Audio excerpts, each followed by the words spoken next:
자, 얘들아, 우리 오늘 변증구조 연결어 맛보기 해볼 건데, 변증구조가 특히 이번 연도 트렌드야. 그래서 이거 반드시 우리 가져가야 돼. 지금 현재 고2 같은 경우에는 내년에 이게 다 너희들 시험 범위 내신에도 다 도배가 될 겁니다. 자, 일단 지문 같은 경우는 재작년도 수능 39번을 가지고 왔어. 근데 뭐 지문 자체가 중요한 건 아니고, 자, 오답률이 일단 높지 않았습니다. 요 정도 난이도에서 여러분들 분석을 하고 뜯을 거 다 뜯어가는 게 그게 더 중요해. 자, 일단 문장 삽입 같은 경우 단절 찾는 게 가장 핵심이라고 했어. 여기서의 단절이라는 것은 각각의 선지 구간에서 뭔가 관계가 끊어져 있다는 느낌을 갖는 것, 그게 바로 단절이야. 근데 너희들이 여기 뭐 개삘인데? 해가지고 고르면 그거는 여러분 찍는 거고, 우리는 논리적인 단절을 느껴야 됩니다. 그걸 만들어내는 장치가 바로 연결어와 지문 구조야. 우리가 지문 이렇게 가지고 와볼 건데, 이 지문 같은 경우는 두 파트로 나눌 수가 있어. 바로 노란색 파트와 파란색 파트인 거지. 그 사이에 보이는 여기 4번 빈자리, 여기가 바로 단절이야. 자, 우리 한번 노란색 파트부터 좀 땡겨 와볼게. 일단 지문 같은 경우 misprint in a book 이라고 시작을 해. 책에 있는 오류에 대한 얘기를 하는 거지. 여기서 저자의 관점은 negative impact라고 했으니까 부정 관점이야. 사실 이 다음은 다 연결어가 담당을 하고 있어. 우리가 보면 예시의 연결어, 추가의 연결어, 그리고 마지막 역접까지. 사실 나올 수 있는 건 다 나오고 있는 거지. 예시의 연결어 같은 경우는 지금 앞에 대집단이 나왔으니까 소집단이 나오면서 세부적인 관점은 유지가 돼야 돼. 그래서 displacement of a comma, 콤마 잘못 사용하는 거 여전히 부정 관점으로 유지가 되고 있다. 그 다음 similarly는 추가의 연결어인데 앞서 등장하지 않은 새로운 대상을 소개하면서 관점은 유지가 돼야 돼. 부정 관점.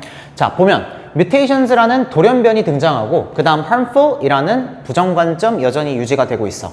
자, 그 다음 역접이 나왔는데 역접 같은 경우에는 관점을 뒤집어줘야죠. 앞에가 부정이었으니까 그 뒤는 긍정으로 가야 될 거야.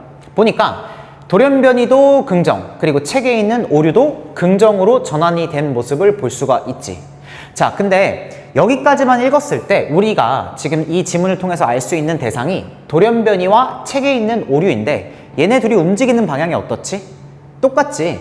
둘 다 똑같이 부정적이거나 똑같이 긍정적이야. 그럼 우린 이거를 유사성으로 정리할 수가 있어. 자, 그럼 밑에 파란색 부분은 어떻게 이야기가 전개되는지 한번 볼게. 보니까 by contrast라고 해서 대조의 연결어가 등장을 해. 대조의 연결어 같은 경우는 앞부분과 뒷부분에 서로 다른 대상이 등장하면서 관점도 달라야 돼. 정리하면 그냥 다르다는 거야. 보니까 앞에서 돌연변이, 그리고 뒤에서 책이 나왔어. 분명 지금까지 얘네들은 유사했는데 이제는 다르다는 거야. 세부적으로 읽어보니까 돌연변이 같은 경우 heavily represented in the next generation. 다음 세대에 그 수가 더욱더 증가한대. 그런데 그에 반면에 책 같은 경우에는 경향성 자체가 없다로 가고 있어. 이걸 전부 다 정리하면 차이성이야. 자, 여기서 4번이 단절이라 그랬지. 왜 단절인지 좀 보이니? 지금 유사성이랑 차이성이랑 그냥 연결되어 있잖아. 여기 뭐가 필요하지? 전환이 필요한 거야. 그 전환, 박스 문장을 가보니까 역접이 담당하고 있었어.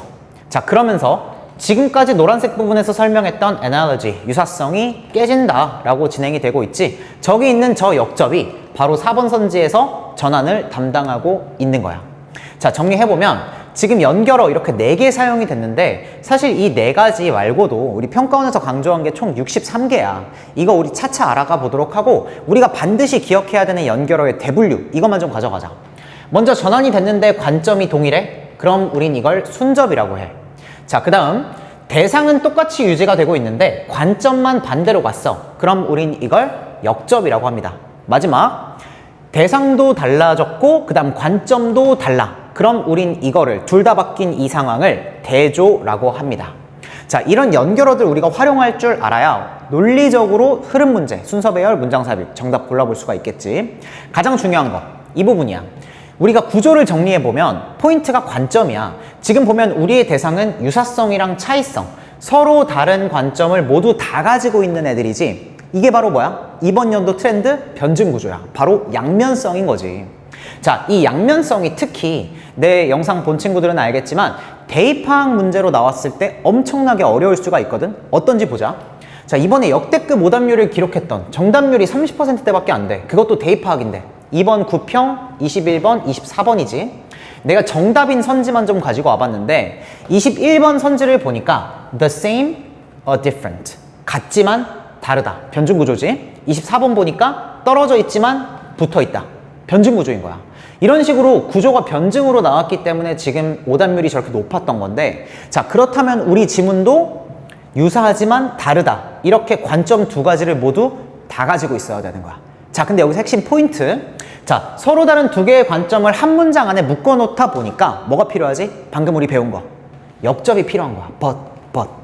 자, 그러면 우리의 선지에서도 당연히 but이 등장해줘야겠죠. 자, 이렇게 우리가 포인트 정리해 갈 수 있고, 변증 구조, 특히나 우리 대입학 문제 풀 때 주의해야 된다. 정리해보면 변증 구조라는 건 결국엔 양면성이야. 정반합 이렇게 부르기도 하는데, 결국에는 상반되는 관점을 모두 가지고 있는 상황을 변증이라고 불러. 그 다음 우리가 연결어, 큰 대분류 세 가지만 배워봤는데, 이 세 가지 대분류에서 시작을 해서 총 63개의 연결어로 파생되어 나가는 거야.